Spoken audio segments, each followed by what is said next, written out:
Elke vrijdag wordt in de ouverture een lezing gehouden die in het teken staat van Nieuw Babylon 3. Dat houdt in dat vanuit de inwoners, vanuit de betrokkenen, wordt er een visie gevormd over het toekomstbeeld van West-Zeeuws-Vlaanderen. Hoe gaat onze streek eruit zien over 50 jaar? En daar heb ik ook jou bij nodig. Dus graag nodig ik je uit om iedere eerste vrijdag van de maand naar de ouverture te komen en ook daar je bijdrage te leveren aan onze toekomstvisie. Ik ben Drien van Johan Melian uit de Bakkerstraten.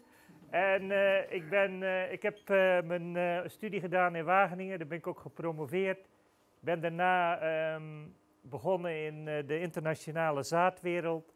En ik ben nu akkerbouwer in rust van de internationale bezigheden in Zeeuws-Vlaanderen, in Oostburg. Als je het hebt over voedingsgewassen of gewassen, dan kun je daar een heleboel gewassen in herkennen.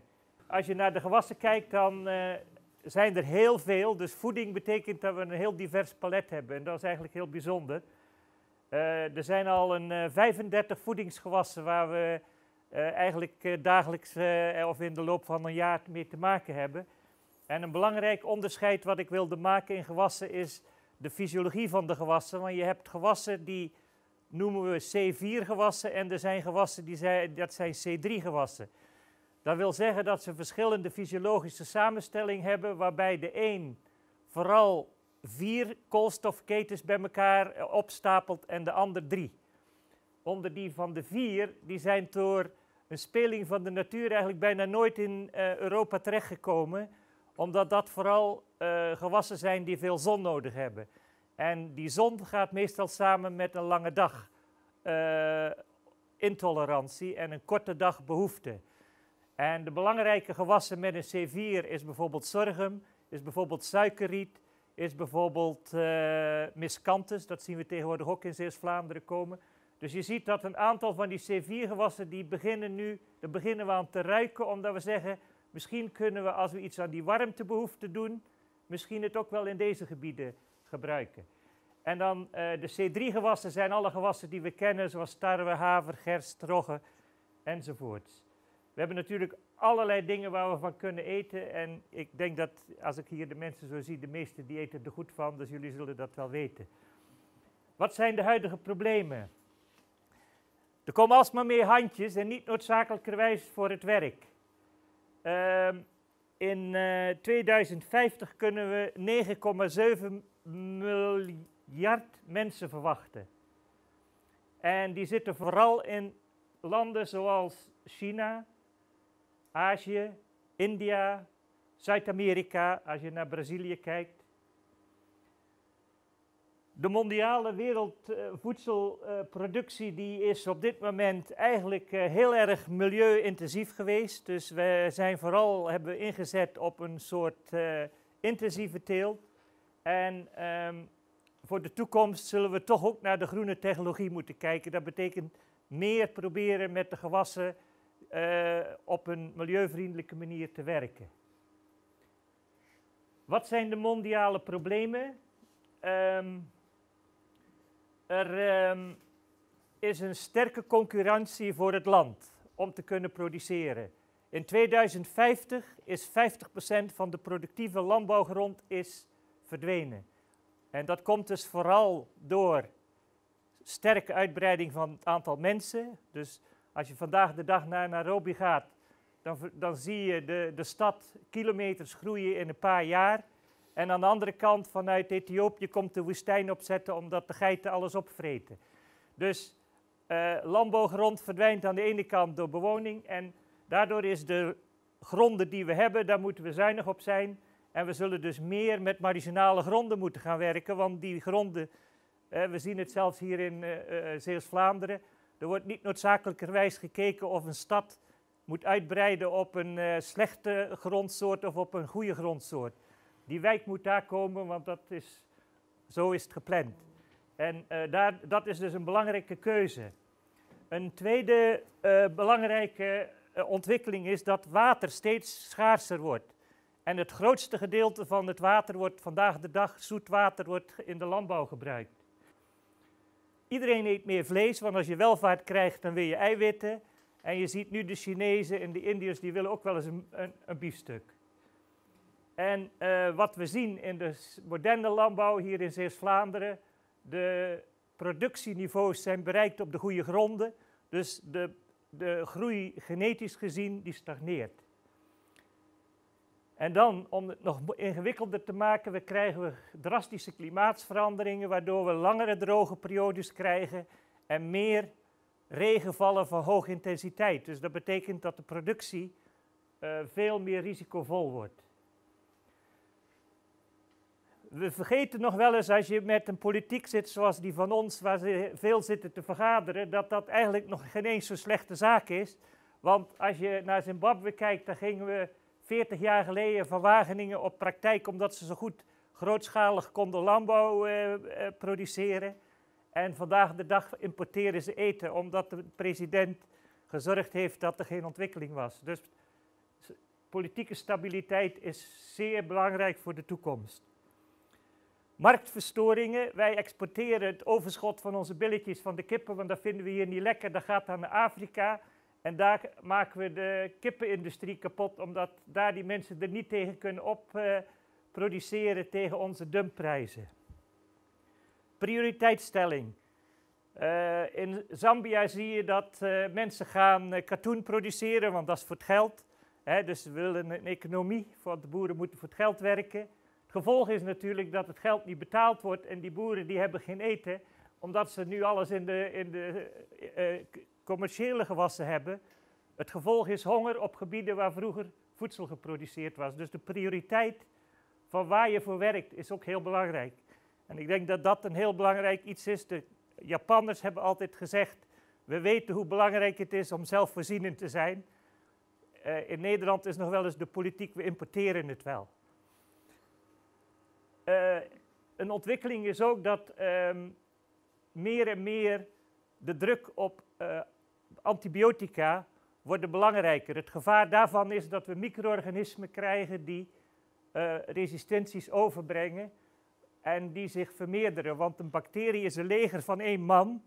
En als je er 1 hebt, is het een kwestie van tijd voordat je het leger hebt. En dat betekent dus dat die zich heel snel kunnen vermeerderen en dat is een groot gevaar voor onze voeding in de toekomst. Een ander probleem wat we ook steeds meer zien is onze biodiversiteit. En een grote voorbeeld is natuurlijk de bijen, waarbij met de neonicotinoïden een grote discussie ontstaan is van zijn de insecticiden ongunstig voor de bijen in de huidige teelten. Maar het is wel een punt van aandacht. Ik denk dat de landbouw enorm zijn best doet om daar om daar een goed antwoord op te geven, maar het is wel een punt van aandacht. En verder hebben we natuurlijk altijd binnen de sector de concurrentie tussen de veeteelt en de landbouw. Als je naar Kameroen kijkt, dan heb je de tarweverbouwers die willen op de weidegronden en de herders die willen hun koeien kunnen laten grazen op de akkers. Dus daar heb je een concurrentie tussen land en hier hebben we het voor de prijzen. Een akkerbouwer wil graag een hoge tarweprijs en iemand die het voer moet geven als de beesten wil graag een lage prijs. Dus dat is ook een concurrentie. Oplossingen. Als je kijkt naar genetisch gemodificeerde variëteiten, dan zeg je eigenlijk, er is nog betrekkelijk weinig resultaat. We hebben het in mais en we hebben het in soja, maar een hoop gewassen, daar is eigenlijk de genetische modificatie geen oplossing gebleken. Er staat wel 2 miljard hectare en meer dan 50% in ontwikkelingslanden. Dus we zitten daar met een explosie in ontwikkelingslanden, terwijl in Europa bijvoorbeeld daar niet voor gekozen wordt. En dat is vooral vanwege de consumentenweerstand. Er zitten natuurlijk enorme problemen in relatie tot intellectuele eigendom. Dus er is de vrijheid van operatie is weg daarmee. Alleen de hele grote bedrijven kunnen op vandaag de dag eigenlijk nog nieuwe gewassen maken. En we hebben Bhutan gezien die aan de vlegel een ontwikkelingshulp gaf. Want die vonden het zo jammer dat onze boeren geen graan meer en geen zaad meer aan hun kinderen kunnen geven, want dat is niet meer van de boeren. Dat is een mooi voorbeeld hoe andere landen daar naar kijken. We gaan ook zien dat door die Roundup Ready dat de hele teelt veranderd is. Want ineens hoef je niet meer te ploegen. Je kunt gewoon je gewas inzaaien in een grond die niet meer geploegd hoeft te worden. Dus genetisch gemodificeerde variëteiten kunnen drastische effecten hebben op je manier van landbouw voeren. Tweede zaak voor voedsel is water. Water is belangrijk. Grootschalige wateropvang, zoet water. Wij laten ons zoet water de zee inlopen, dat is niet zo belangrijk kennelijk in Nederland, want we zitten toch in het rioolputje. Dammen zijn belangrijk in droge gebieden. En dus voor water moet je samenwerken. En in Zeeuws-Vlaanderen hebben we gelukkig een paar projecten waar daarover gedacht wordt om zoet water op te hopen. En ook in Zuid-Beveland hebben we die. Maar het operatief maken van ondergrondse waterbronnen is duur. En vaak krijg je ook een probleem met verzilting. Maar het is belangrijk voor preventie van erosie. En ik denk dat we naar de toekomst meer en meer moeten kijken hoe kunnen we, wat we hier in Zeeland heel veel hebben, het zeewater gaan gebruiken als alternatief voor het land. En dat betekent dat we daar een technologie die wellicht al ontwikkeld is op de akkers, op het land, dat we daarna gaan kijken hoe we dat kunnen gaan opschalen. Een derde oplossing is dus het onderscheid wat ik gemaakt heb tussen de gewassen. Want die C3 is een puntje minder als C4. En dat betekent dat dat in efficiëntie nog wel eens een groot verschil zou kunnen uitmaken. In het verleden was dat de temperatuur, maar we zien nu de miscanthus rukt op, de sorghum rukt op. Ik kom daarop terug. Waarom die C4? Die C4 die heeft dus een hele grote kans voor zijn biomassa, heeft een grote kans voor bodem- en milieuverbetering en heeft multiple products. Daar zijn heel veel mogelijkheden om verschillende producten te maken. En dat is toch wel een heel interessant iets.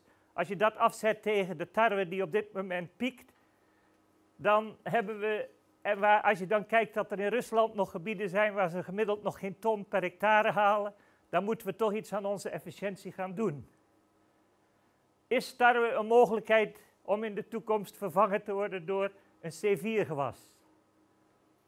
Nou, sorghum is zo'n gewas, dat is het 5e gewas in de wereld in termen van belangrijkheid, vooral in voedingsgewas in Afrika, India, een commercieel gewas in Amerika en in Australië. En wat je ziet, vooral tussen de keerkringen en in warme gebieden.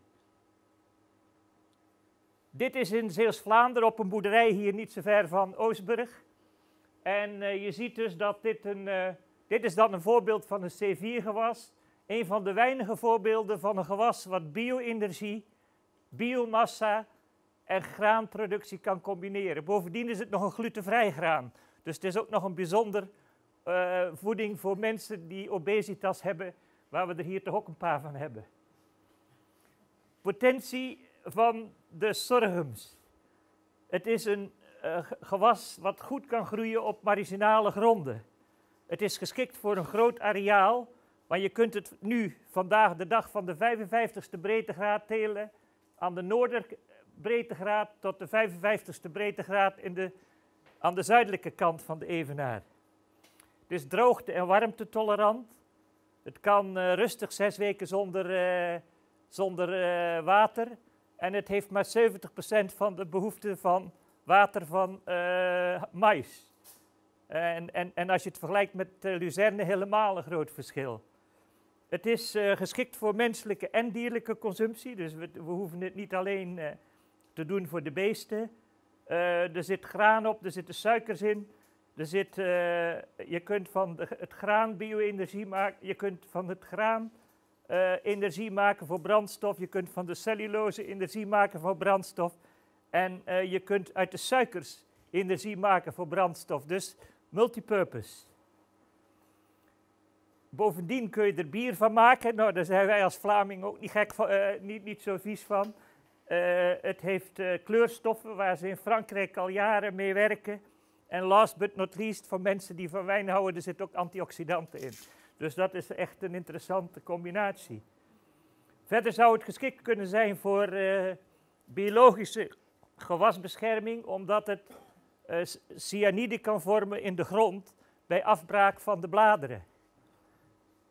Het heeft een resistentie tegen fusarium, die mycotoxine produceren. Dus het zou ook voor die biologische controle van de mycotoxine die in mais ontwikkelen, om die met sorghum als vruchtwisseling wat te reduceren.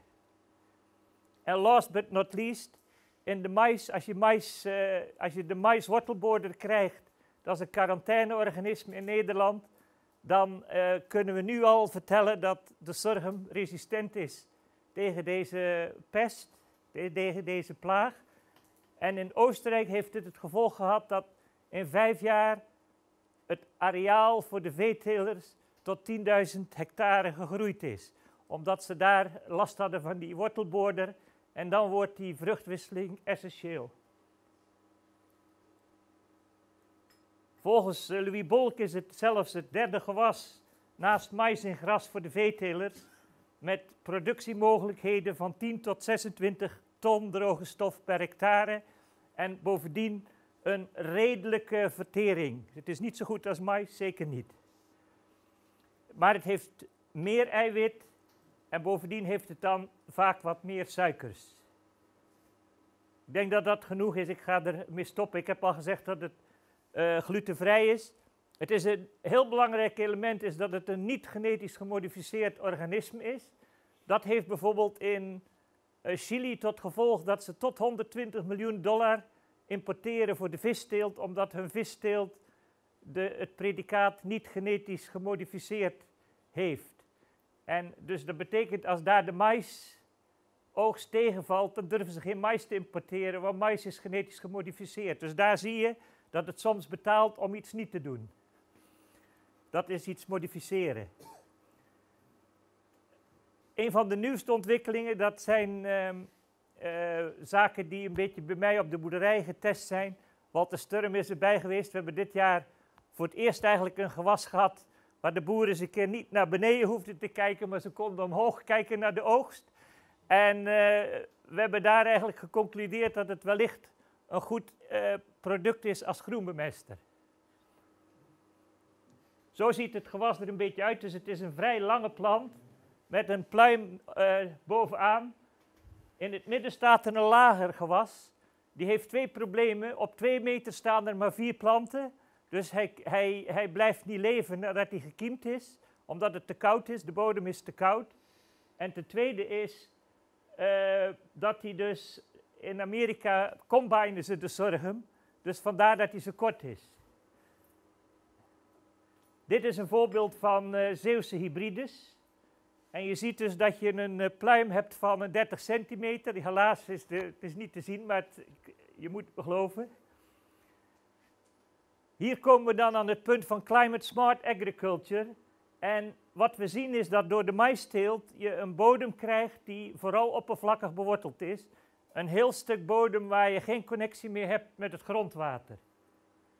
Als je die bodem nou met wortels kunt vullen, dan krijg je weer die capillaire werking van je grondwater naar je toplaag. En de theorie zegt dat sorghum een van de grootste penetratiekrachten heeft in zijn wortels van alle granen. Dus sorghum is een innovatieve oplossing. Het zorgt voor een klimaatbestendige grond door zijn diepwortelende gewas. Het is een duurzaam gewas omdat je die CO2 bindt en je fixeert het in de grond.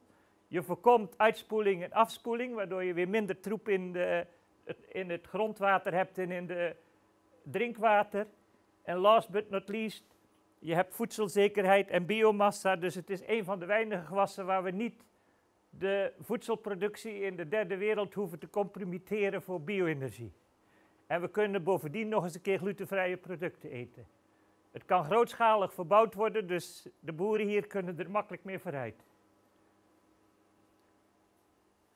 Een laatste punt wat ik heel belangrijk vind, is, en ik denk dat Joris daar ook al op in zal gaan, dat naar de toekomst toe dat biologische producten steeds belangrijker gaan worden. En dan bedoel ik niet alleen biologische landbouw, maar gewoon akkerbouwgewassen, die worden belangrijker om te gaan gebruiken voor biologische bestrijding. Dus, in conclusie, C4 is in en C3 is uit. Dat is het eerste. We gaan nieuwe gewassen krijgen, zoals sorghum. We zijn al bezig met wintererwten, maar dat is geen C4. We zijn al bezig met quinoa, dat is ook geen C4. Maar er komen nieuwe gewassen, er zullen blijvers zijn en er zullen er ook zijn die het niet zullen redden. We zullen intensievere teeltsystemen moeten maken, vooral op onze marginale gronden, want op de goede gronden doen we dat al. Dus wat er blijft is marginale gronden. En hier in Zeeland doen we ook ons best, want met de rijzende zeespiegel zal het zout toenemen. En het areaal waar we geen zout in hebben is hier in Zeeuws-Vlaanderen. En we hebben daar ook wel wat aan gedaan om dat ook spannend te maken. Ik denk dus dat we een hele belangrijke synergie moeten gaan creëren tussen de zee en het land. Ik heb projecties gezien van grote kassen die op de zee blijven ronddolen met computers gestuurde productiesystemen. Wellicht is dat het summum van GPS-gedreven productie. En ik moet zeggen, in Gent hebben ze een van de interessante fabrieken waar ze daar al jaren mee aan het experimenteren zijn. Gent staat bekend om zijn GMO's-ontwikkeling. Het zijn de duurste ingenieurs van de wereld, daar kan Wageningen niet aan tippen. En die hebben een fabriek wat helemaal gedreven wordt door computers. Heel interessant. Dus de Belgen die zijn vlak bij ons aan de grens, hebben een hele interessante technologie. En dan last but not least, ik denk dat we het simpele denken moeten verlaten en dat we gespecificeerd moeten gebruik maken van onze kennis. Een boer die verkoopt zetmeel voor de prijs van het laagste product. Graan heeft vooral zetmeel, eiwitten, fosfaten, stikstof, noem het maar op. Wat verkopen we? We verkopen tarwe. Of je nou 9% eiwit hebt of 11%, dat maakt niet uit. Dat 2%, dat komt van die boer. En die boer die moet voor de kunstmest betalen. Maar die krijgt voor die stikstof die erin stopt, krijgt hij niks. Dus waarom zou die het erop doen? Dus het antwoord is, we moeten stoppen met tarwe te verkopen en we moeten producten verkopen gebaseerd op de kwaliteit van de bodem, de kwaliteit van de boer, de kwaliteit van het werk.